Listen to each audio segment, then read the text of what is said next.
The meeting open and acknowledge the Tasmanian Aboriginal community as the original custodians of this land on which we meet today, and pay respect to elders past and present. Also remind all those present that this meeting is being recorded audio visually and will be available on the Clarence Council website. Item 1, apologies from Alderman Thurley. I think apart from that we have a full house.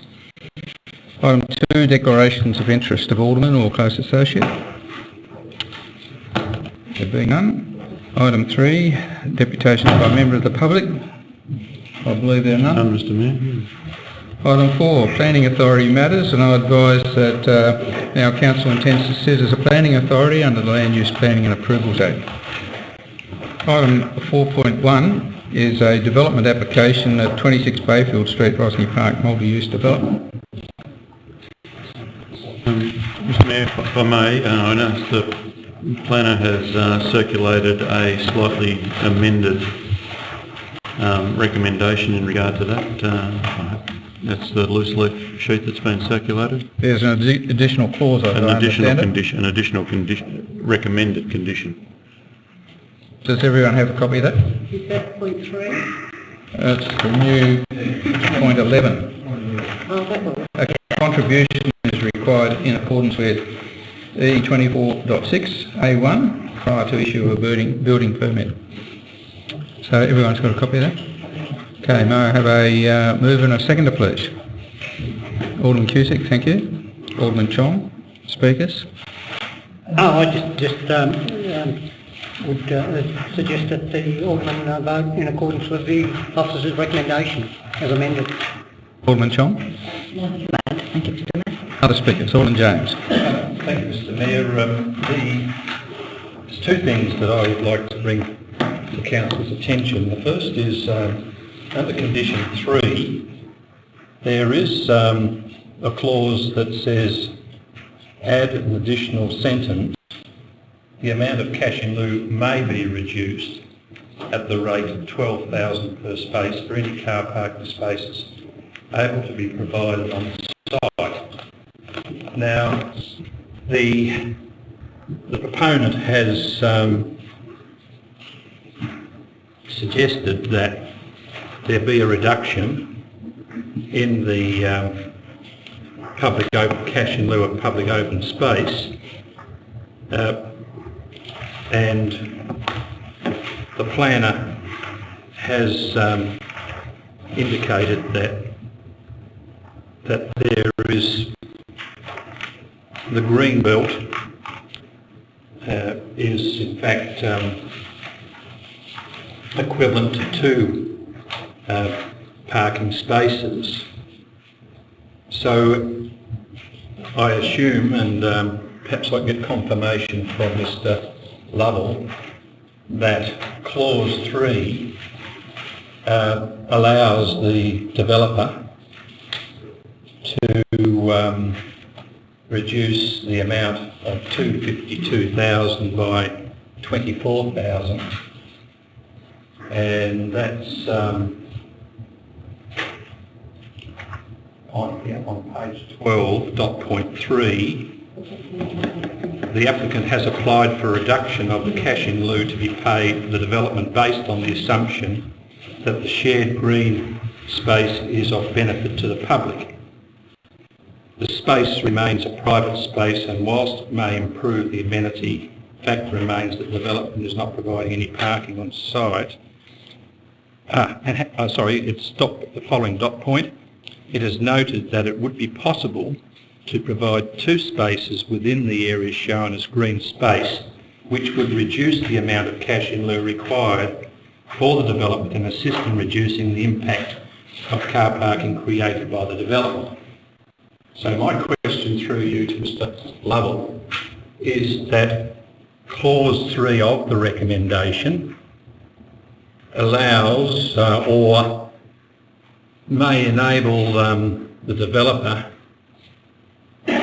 to reduce or not pay the full amount of 252,000, but if he is able to demonstrate that the green space is equivalent to, say, 3 car parking spaces, which is 36,000.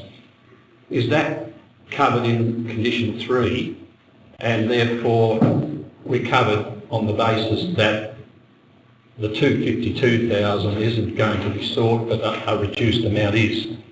Alderman James. So Mr Lovell. Thank you. That is correct. The condition allows for the car spaces contributions to be reduced by the amount of spaces that he may be able to buy on the land. We've done an assessment which has been referred to on page 12, and we estimate that 2 car spaces are available.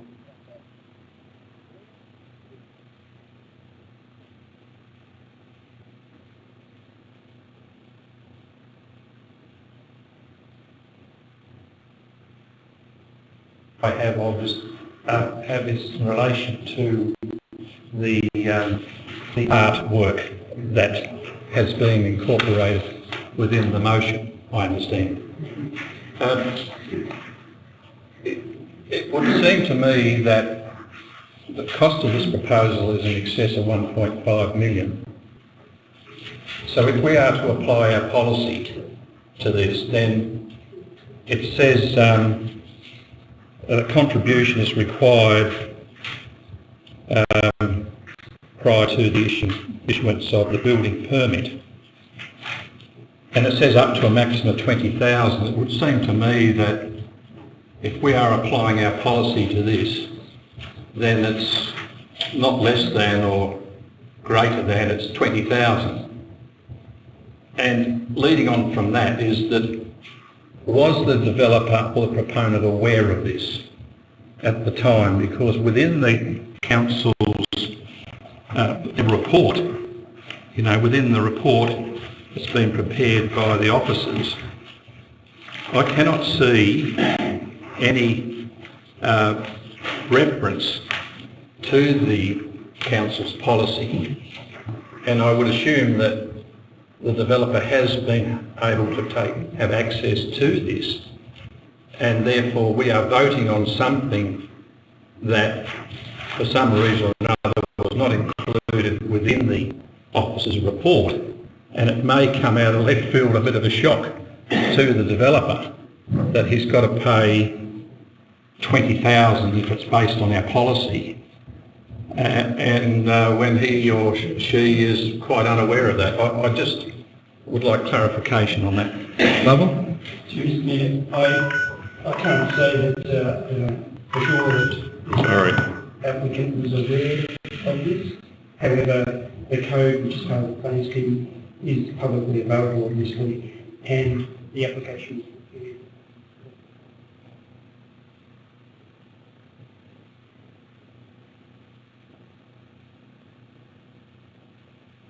Other speakers? Right of reply? Put the motion and the officer's recommendation. All those in favour? Against? Carried. Item 4.2 is a development application at 6 Britannia Place for additions to the dwelling. Thank you, Alderman James. Second, Alderman Pearce. Would you care to speak to the motion, Alderman Pearce? Other speakers? The motion then is the officer's recommendation for approval with conditions. All those in favour? Against? Carried. Item 4.3 is for a development application at units 2, 4 and 5 of 5 Clarence Street and 2 Percy Street, Belrive. Partial change of use. Alderman Farm, thank you. Second that. Alderman Hume, thank you. Would you like to speak to it, Alderman Farm? Alderman Hume, other speakers?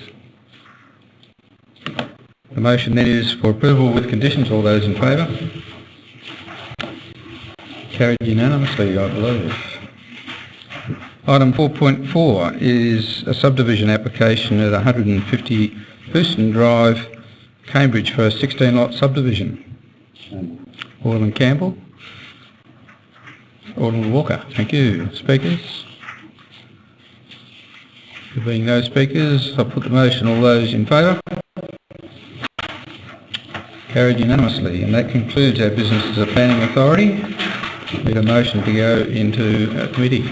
Alderman Pearce, seconded by Alderman Chong, I think it was. All those in favour? Carried unanimously.